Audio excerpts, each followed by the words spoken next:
the stage was too far away. So nice to see all of you. I thought I would start out, since I have been an intentional nomad for quite some time. That means I travel between places and work and things that are calling to me. So I thought I'd give you a picture of my personal office. This is my personal office. And no, it isn't. What happened to my personal office? Do I have to do something? I have to do something. She has to do something. That was just a sneak peek. So that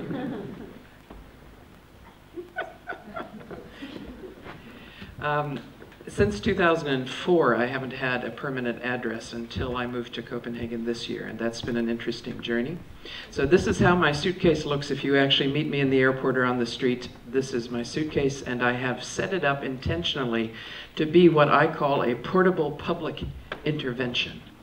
So one side of my suitcase says, "Take back the power of your story." And the other side says, "What question could change your life?" And when I see people looking at my suitcase, I think, ha. You saw the question, so what's the answer? It gives me an opportunity to provoke people as I'm moving through space.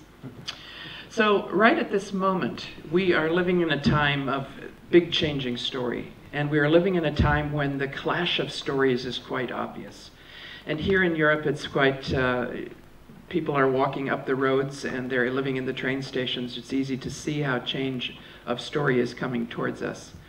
So the question is, do we decide to see the story that's coming up the road in the form of people who are migrating as a dangerous wave of people who are going to overwhelm us? Or might we choose a different story? Could we think maybe this is the most elegant redistribution of talent on the incredible planet? It's up to us how we decide to see this story. So what I wanted to provoke with you tonight are three things, really. First of all, I want to raise that we live in a time of possibility.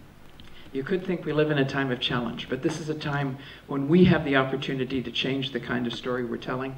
It's also the time when changing the story is paramount, because there's an or else. We heard about the or else earlier. We're on that cusp moment where we can actually choose. And I want to also say that you are important to making that change. Each one of us can change the story, because each one of the small things we do over and over again are the way that stories change. It's not the dramatic big difference, it's the being kind more often, and holding to that even when it's really, really hard. So this is the time, and you might just think it's here, but actually no, it's everywhere. I know people who have been working in Japan since the triple disaster, and that particular event, the earthquake, the tsunami, the meltdown of nuclear reactors, put a charge right through that structure of being that has been in Japan for eons and eons. The story has to change everywhere, so we are not alone here in Europe with that need. I spent some time studying the way that stories work, and we studied for a couple of years the story of Denmark going bankrupt in 1813. So the 5th of January 1813, Denmark went bankrupt. That could be dramatic news, except that if you say to a Dane, "Wow, I'm studying the 5th of January 1813, they say, "What?" Nobody in Denmark knows the story that Denmark actually went bankrupt. But the interesting thing about this story is that 50 years later, it led to what would be called the Golden Age. Now, a lot of people have studied the Golden Age. Nobody studied what came before the Golden Age to learn how it might be that dramatic change and dramatic challenge might lead to something better. And we learned out of that story that it was staying together in conversation for long enough. It was groups of people staying connected, what is called the Trojan mice. You know what a Trojan horse is? Yeah. Well, Trojan mice are a group of people who sneak in under the door sill. You don't notice them. They pop up in your environment, and they're connected enough to make change. And that's exactly what happened in Denmark in 1814, when the king declared universal education. Because he said, wise man that he was, we might be poor, but we don't have to be stupid as well. Enlightened monarch. So Denmark was one of the first places to institute universal education, and that came directly out of being so bloody broke that they couldn't do anything else but turn to a new way of being. So these kind of stories are exciting. And they provoke us to think, what other stories could we work with and tell that might be interesting? The only monarch at the moment on my list that I would actually like to meet is Queen Margrethe. She said, what if all the disharmony and wars in the world are because of the conversations that did not happen? She is, I think she also smokes cigarettes and drives too fast. That's why I also find her very interesting. But this kind of idea that if we talked to each other, if we stayed in conversation, if we shared our stories more, we might be more intelligent is something I just really want to provoke with you. And I want to say that I've heard around the world in my own work the plea from the heart of humanity, and this is it here. I saw it in Bratislava in 2013 when I was working with Habitat for Humanity. Two parts of that organization were being forced together. The group in Pretoria and the group in Bratislava. Totally different ways of looking at the world, totally different ways of orienting themselves, and they were being forced by the international office to work together. Everybody was unhappy. But I got the privilege of working with them, and in the opening time together, when we asked, what do you hope for out of our time together, somebody wrote this on a post-it note. I hope for us to come home together. Do you hear that call from the heart of humanity? I hope for us to come home together. That is my greatest wish too. So the question to you is, what story is needed right now? And what story are you living in? Because the story you are living in is also the one you are living into. So Ben, I love the way you were reformatting the story about the possibility of where you came from and what that might mean. And so that the story you are living into is a fundamentally different story than other people want to put onto you. So we have the opportunity to take charge of the most important real estate on the planet. I'm going to point to it. It is the real estate right between your ears. That is the most important place that you need to focus on, because that's where your stories live, and they can make all the difference to you or not. If you are human, then you are a storyteller. That's the good news. And it might be interesting to get really good at it, because story is what moves everything. We need stories in order to learn. In fact, that was our earliest learning. I wanted to hear you say story too. We learn by telling stories to each other and by listening to stories. And, you know, there's the question. This says in Danish, is anybody going to read us a bedtime story? You know, like at the moment we're getting so busy that we're not actually focusing on the fact that this mind is wired through story. We love stories. In fact, we love to hear stories that are not the ordinary everyday. If you just say, I got up this morning, it was fantastic, and now I'm home, then we're like, yeah. If you say, wow, I got up this morning, you would not believe what happened then. Then all of us are leaning forward, yeah, what happened then? Because we want to learn from you something that's going on. We want to learn, that's how we learn best, is by hearing from other people so that we can try it on like a new coat and see if it fits us. And if it fits us well, we can learn from your story. Those are the stories that are most powerful. So I was doing a little bit of a brainstorming with myself about stories. Stories travel between places, and if you ask me, I consider myself a librarian in the story library, because stories are the library of humanity. For far too long, we have been playing on the fear shelf. I think fear must have a call number of -5 or -10 or something. 398.2 is a shelf I like very much. That's folk tales, fairy tales, and myths. I think you should hang out there a little bit. We need to get off the fear shelf and move to a different level of story, because out of the resonance of fear, we cannot create something new.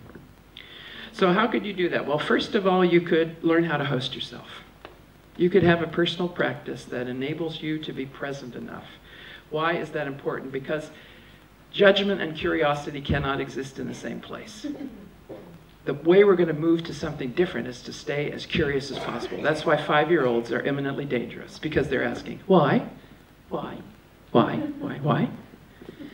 And I like about age 9, because they are incredible. You can have good conversations and they're still really curious. And it's also important that you take back the power of your own story. I saw this when I got into the airport in Prague yesterday, and I went, the Czech Republic knows about the power of story. Here we are. If you only knew that fairy tales never end here, you could already be living one of your own. In fact, you are already living in your own story. The question is, what kind of story is it?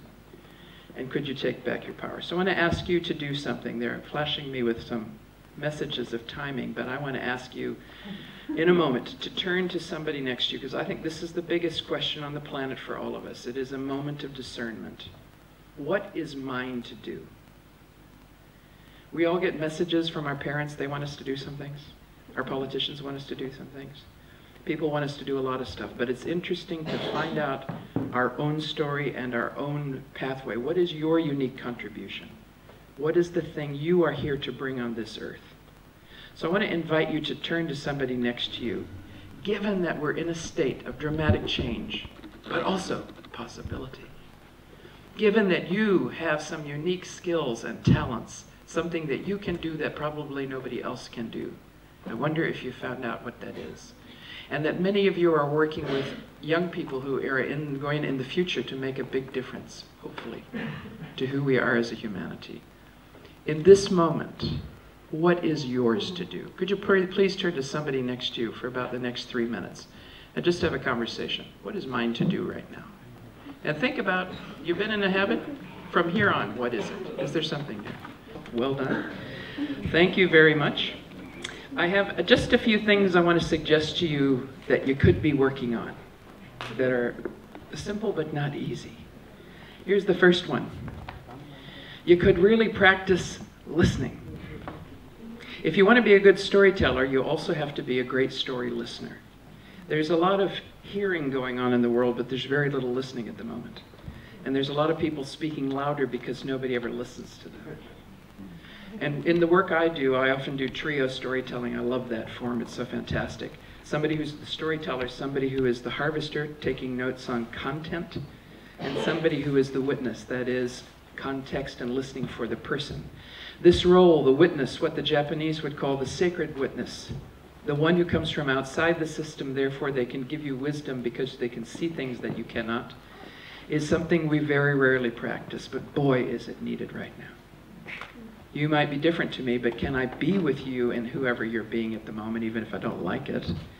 And so that you know that you're heard, so that you can also hear me. Sometimes you got to hear first. You got to really listen first before you're going to get listening. So this is something really incredibly interesting to practice, especially as a leader. Secondly, appreciation is the easiest way to move something on. I love this card I got in a workshop recently. Appreciation is micro-hosting.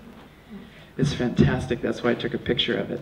Appreciation is one of the most powerful tools to help people become who they could be. If you can notice any small thing about somebody and appreciate it, it works. And if you could help us to make a new story for this word leadership. We have been through the heroic leader model, the one leader, we're going to elect somebody who's going to save us. You know, somebody's the Messiah. It's like we need to reformat that whole concept. When I'm looking at the word lead, I often see, let every action demonstrate. Who am I being that enables other people to be who they could be?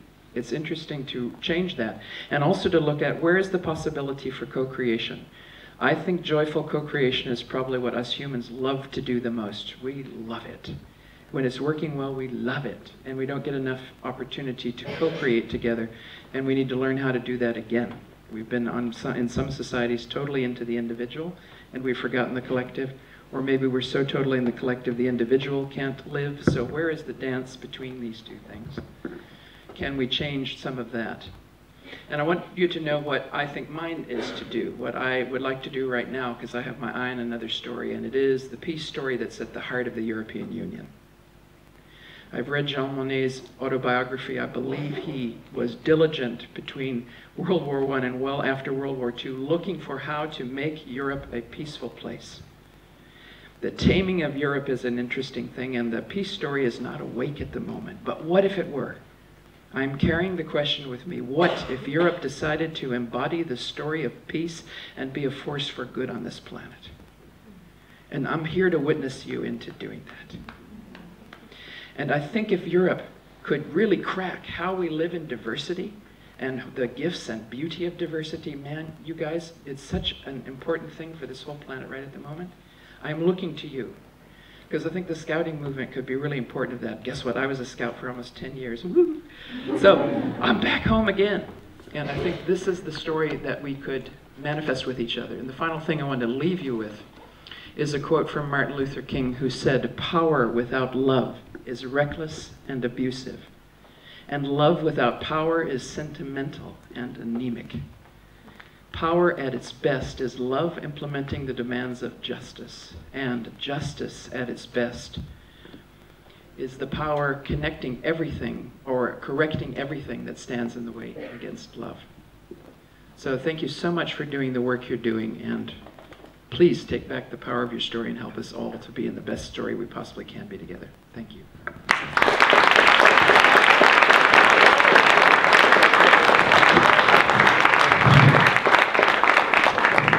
So, do we have a question for Mary Alice after this presentation, after you have spoken with each other? Do we have time for one question? So if somebody has got an idea that popped up and they would like to get their curiosity satisfied or raise a point that hasn't been raised, now would be the time. What is yours to do? Yeah, that's what I'm saying. What I want to do is activate the peace story at the heart of the European Union. That's what is the next big thing on my plate, because if we were in fact living in that story, things would be dramatically different right now. So the question is, I have a question, what is a European?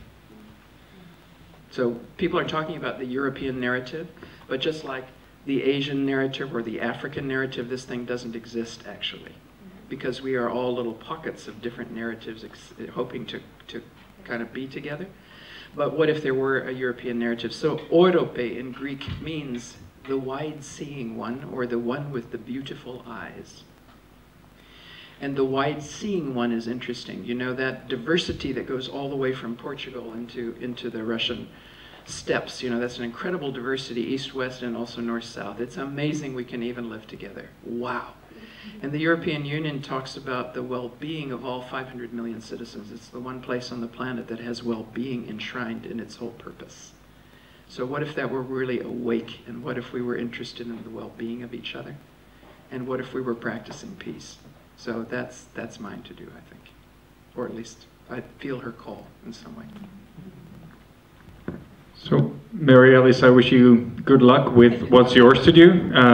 Maybe we manage to help along a little bit, because it might be ours to do as well, even though we might have identified something else as the thing to do right now.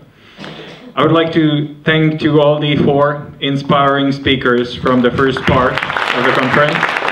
Thank you very much.